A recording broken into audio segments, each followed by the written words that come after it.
Good morning students, कैसे हो आप सब? ठीक हो ना? अच्छा, तो चलिए बच्चों, आज के इस हिंदी की ऑनलाइन क्लास में आप सभी का स्वागत है।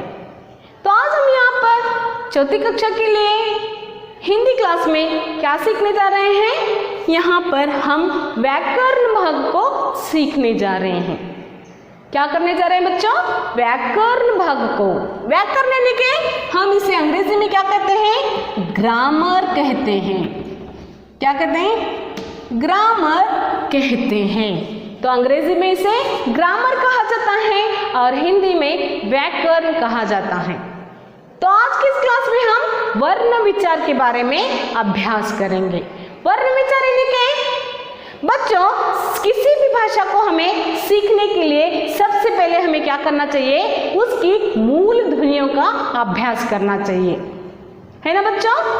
क्या करना चाहिए? किसी भी भाषा को सीखने के लिए हमें सबसे पहले क्या करना चाहिए? उसकी मूल ध्वनियों के बारे में सीखना आवश्यक है। जैसे कि हम यहाँ पर अंग्रेजी सीखने के लिए सबसे पहले क्या सीखते हैं? अल्फाबेट सीखते हैं, है ना बच्चों? सबसे पहले हम क्या सीखते हैं? अल्फाबेट सीखते हैं, A to Z। उसी तरह यहाँ पर किसी भी अंग्रेजी हो, कन्नड़ हो या हिंदी हो, किसी भी भाषा को सीखने के लिए हमें सबसे पहले क्या करना चाहिए बच्चों? उसकी मूल ध्वनियों के बारे में सीखना आवश्यक है ना? ध्वनियों का लिखित रूप ही क्या है बच्चों? वर्ण कहलाता है। ध्वनियों का लिखित रूप ही वर्ण कहलाता है। वर्ण यानी कि लेटर्स, वर्ण यानी कि लेटर्स, जिसे हम अक्षरगणु, कन्नड़ में क्या कहते हैं? अक्षरगणु, वर्णमाले, है ना? तो हमें क्या करना है? इन वर्णमाला में होने वाले वर्णों के बारे में हमें अभ्यास करना है। तो वर्ण यानी कि लेटर, वर्ण यानी कि लेटर। ओके, तो समझ में आ गया ना बच्चों? वर्ण किसे कहते हैं? वर्णों के टुकड़े नहीं किए जाते, इनके कोई टुकड़े नहीं किए जाते। समझ में आ गया ना बच्चों? जैसे कि हम यहाँ पर क, प, च, ओके, इनके कोई यहाँ पर क्या नहीं होता? टुकड़े नहीं किए जाते। तो समझ में आ गया ना बच्चों? तो वर्णमाला में होने वाले वर्णों के बारे में या अक्षरों के बारे में आज हम यहाँ पर अभ्यास करेंगे। तो बताइए, यहाँ पर वर्णमाला में कितने वर्ण हैं बच्चों? कितने वर्ण हैं? 52 वर्ण हैं। कितने वर्ण हैं? 52 वर्ण हैं। तो वर्ण किसे कहा जाता है? वर्ण किसे कहा जाता है?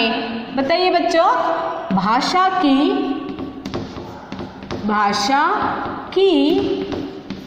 सबसे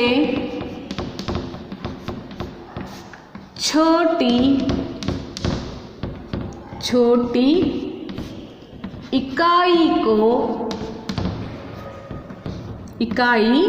वर्ण कहलाती है। क्या? वर्ण कहलाती है। ओके, समझ में आ गया ना बच्चों?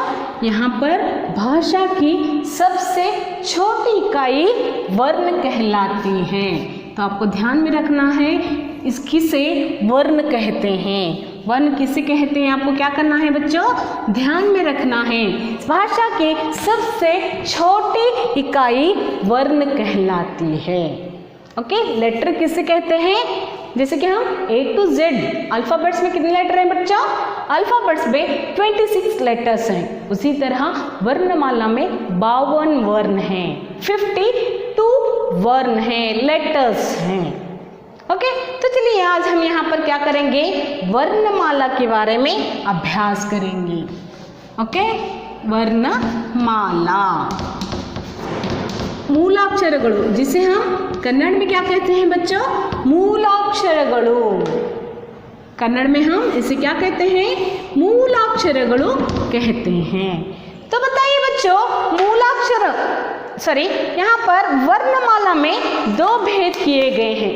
आपको पता है बच्चों, वर्णमाला के 2 भेद किए गए हैं। पहला भेद है स्वर और दूसरा भेद है व्यंजन। ओके, तो आपको ये भी जानना जरूरी है कि यहाँ पर वर्णमाला के 2 भेद किए गए हैं। पहला भेद क्या है बच्चों? स्वर। और दूसरा भेद क्या है? व्यंजन। जिसे हम अंग्रेजी में स्वरों को ओवेल्स कहते हैं और व्यंजनों को कॉन्सोनेंट्स कहते हैं। ओके, तो यहाँ पर हम क्या करते हैं? स्वरों को ओवेल्स कहते हैं और व्यंजनों को कॉन्सोनेंट्स कहते हैं। वर्णमाला के 2 भेद कौन से हैं बच्चों? स्वर और व्यंजन। तो बताइए बच्चों, यहाँ पर स्वर कितने हैं? स्वर कितने हैं? स्वर कितने हैं बच्चों? स्वर 11 हैं। स्वर कितने हैं? 11 हैं। बिल्कुल उसी तरह ओवेल्स, अंग्रेजी के ओवेल्स कितने हैं? 5 हैं, है ना बच्चों? जैसे कि ओवेल्स 5 हैं, उसी तरह स्वर कितने हैं? यहाँ पर 11 हैं। ओवेल्स कौन से? ए, ई, आई, ओ, यू। ये क्या है बच्चों? ओवेल्स कहलाते हैं। ए, ई, आई, ओ, यू छोड़कर बाकी जो लेटर्स बच जाते हैं उन्हें हम क्या कहते हैं? कॉन्सोनेंट्स कहते हैं, है ना? तो आइए आज हम यहाँ पर स्वरों के बारे में अभ्यास करेंगे। स्वर जानते हैं ना बच्चों आप? स्वर वे वर्ण हैं जो बिना किसी अन्य ध्वनि की सहायता के बोले जाते हैं। यानी कि यहाँ पर स्वरों का स्वतंत्र रूप से उच्चारण किया जाता है।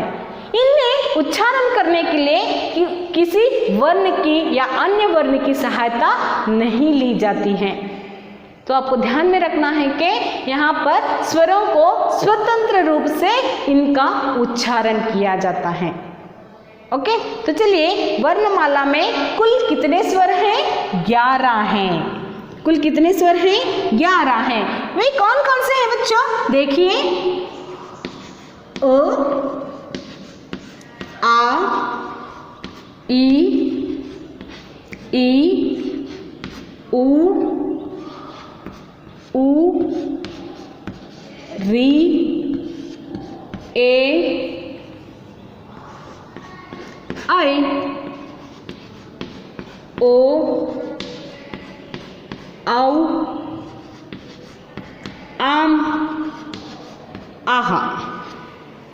ओके, ये क्या है बच्चों? स्वर कहलाते हैं। अम और आहा को छोड़कर, अम और आहा क्या है? अयोगवाह है। अम और आहा की गिनती न स्वरों में की जाती है और ना ही व्यंजनों में किया जाता है। ओके, आपको ध्यान रखना है कि इनकी यानी कि अम, आहा अयोगवाह कहलाते हैं। इनकी गिनती न स्वरों में की जाती है और ना ही व्यंजनों में की जाती है। इनका एक अलग ही स्थान होता है। तो चलिए यहाँ पर हम स्वरों को काउंट करते हैं। तो देखिए यहाँ पर स्वर कितने हैं? 11 हैं। अ, आ, ई, उ, री, ए, आई, ओ, औ। औ तक हम इन्हें क्या कहते हैं? स्वर कहते हैं। तो स्वर कितने हैं? 1, 2, 3, 4, 5, 6, 7, 8, 9, 10, 11। तो स्वर कितने हैं बच्चों? 11 हैं। स्वर कितने हैं? 11 हैं। आपको ध्यान में रखना है। अयोगवाहक कौन से हैं? अम और आहा। अम को अनुस्वार कहा जाता है और आहा को विसर्ग कहा जाता है। अम को अनुस्वार कहा जाता है और आहा को विसर्ग कहा जाता है। तो ध्यान में रखना है बच्चों, स्वर कितने हैं? अम, आहा को क्या कहा जाता है? स्वरों की संख्या कितनी होती है? आपको ध्यान रखना है। ओके, जिस तरह वर्णमाला में 2 भेद किए गए हैं, उसी तरह स्वरों में भी 2 भेद किए गए हैं। ओके। वर्णमाला में जिस तरह दो भेद किए गए हैं उसी तरह स्वरों में भी कितने भेद हैं बच्चों? दो भेद हैं। स्वरों में कितने भेद हैं? दो भेद हैं। तो पहला भेद कौन सा है? ह्रस्व स्वर। क्या है?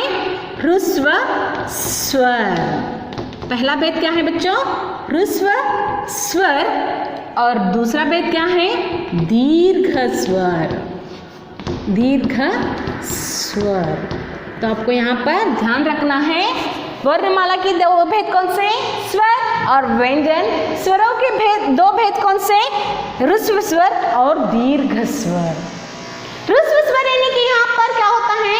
कुछ ऐसे अक्षर हैं जिन्हें हम कम समय में इसका उच्चारण करते हैं। और दीर्घ स्वर यानी कि यहाँ पर थोड़ी ज्यादा हमें समय लगता है इन वर्णों का उच्चारण करने के लिए।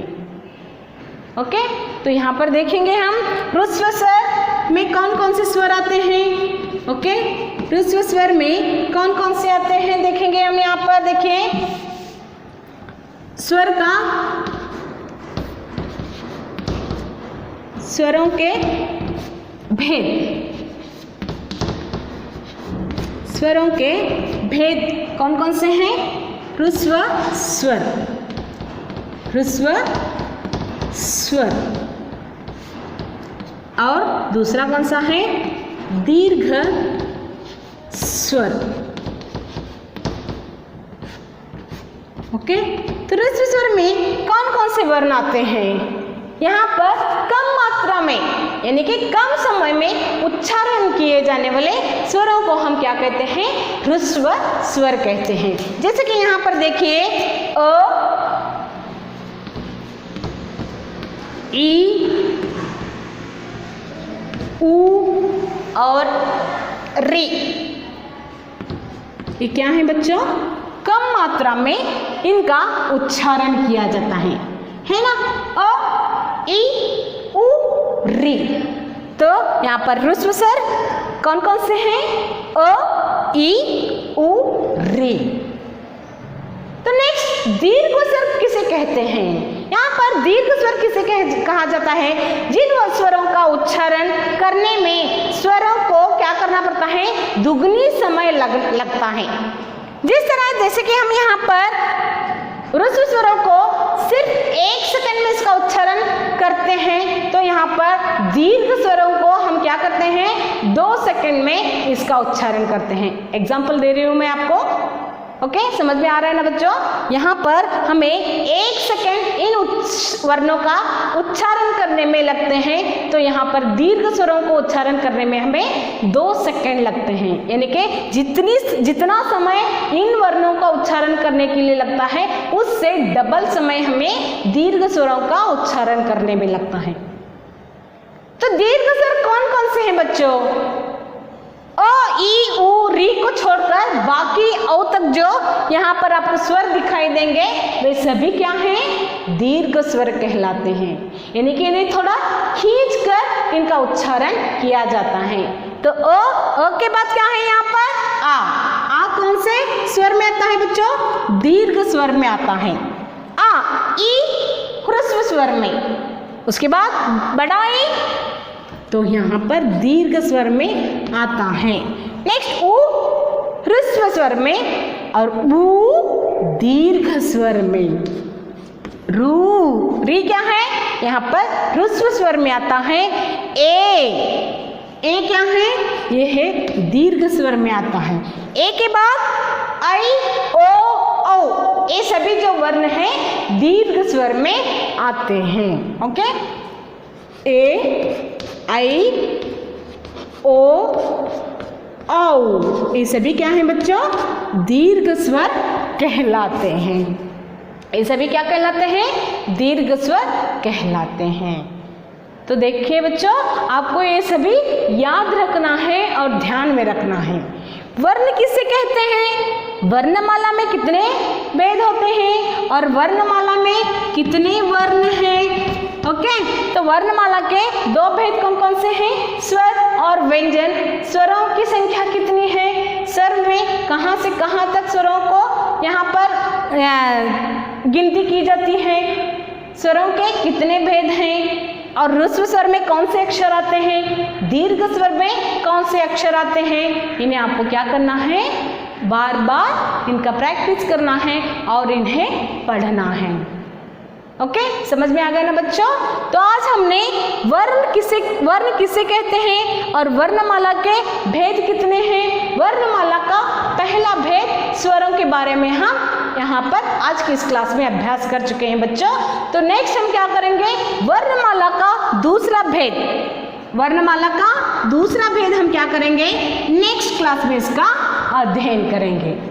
ओके, वर्णमाला का दूसरा भेद व्यंजन, इसके बारे में हम नेक्स्ट क्लास में इसका अभ्यास करेंगे। तो चलिए बच्चों, आशा करती हूँ आज का यह व्याकरण क्लास आपकी समझ में आ चुका होगा। तो आपको क्या करना है, यहाँ पर मैंने जो जो भी आपको दिया है उसे एक सेपरेट बुक बनाना है व्याकरण भाग की 100 पेजेस। ओके, तो उसमें आपको एक ग्रामर पार्ट करके अलग से इसे लिखना है और लिखकर मुझे भेजना है। ओके, चलिए बच्चों, आशा है कि आज का यह क्लास आपकी समझ में आ चुका होगा। नेक्स्ट हम व्यंजनों को लेकर मिलेंगे, तब तक के लिए बाय, टेक केयर।